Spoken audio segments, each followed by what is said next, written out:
Liquor scam పై తప్పుడు case పెట్టి రాజకీయ లిక్కర్ కంపెనీలకు లాభాలు ఇవ్వలేదు, లిక్కర్ కంపెనీలకు లాభాలు రాలేదు, గవర్నమెంట్కి ఆదాయం పెరిగింది.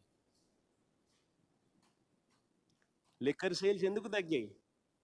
ట్యాక్సులు పెంచి లిక్కర్ సేల్స్ను తగ్గించి తద్వారా లిక్కర్ కంపెనీల డిస్టరీలకు సంబంధించిన లాభాలు తగ్గాయి. లిక్కర్ సేల్స్ తగ్గాయి, ట్యాక్సులు పెంచి లిక్కర్ సేల్స్ను తగ్గించి తద్వారా లిక్కర్ కంపెనీల డిస్టరీల లాభాలు తగ్గించి రాష్ట్రానికి ఆదాయాలు తీసుకొచ్చాం.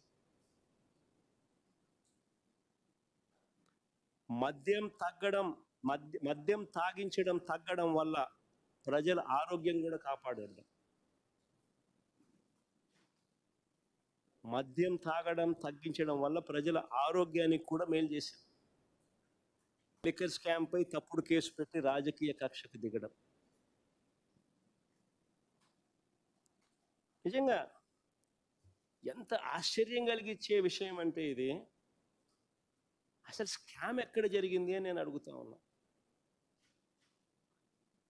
అందరూ ఆలోచన చేయండి అని అడుగుతా ఉన్నా. నేను అడిగే ప్రశ్నలకు సమాధానం మీలో ప్రతి ఒక్కరూ కూడా ఆలోచన చేయమని కోరుతా ఉన్నా. నేను అడిగే ఈ ప్రతి ప్రశ్న మీ మనస్సాక్షిని మీరు అడగండి అని చెప్పి నేను అడుగుతా ఉన్నా. అసలు స్కామ్ ఎక్కడ జరిగింది అని అడుగుతా ఉన్నా. లంచాలు ఎవరైనా ఎందుకు ఇస్తారు? మళ్ళీ అడుగుతా ఉన్నా. లంచాలు ఎవరైనా ఎందుకు ఇస్తారు? ఎవరైనా మద్యాన్ని ఎక్కువగా అమ్మి లంచం ఎవరైనా ఎందుకు ఇస్తారు? మద్యాన్ని ఎవరైనా ఎక్కువగా అమ్మి సేల్స్ పెంచి ఆ పెంచిన దాని వల్ల డిస్టిలరీలకు లాభాలు పెరిగితే లంచాలు ఇస్తారా?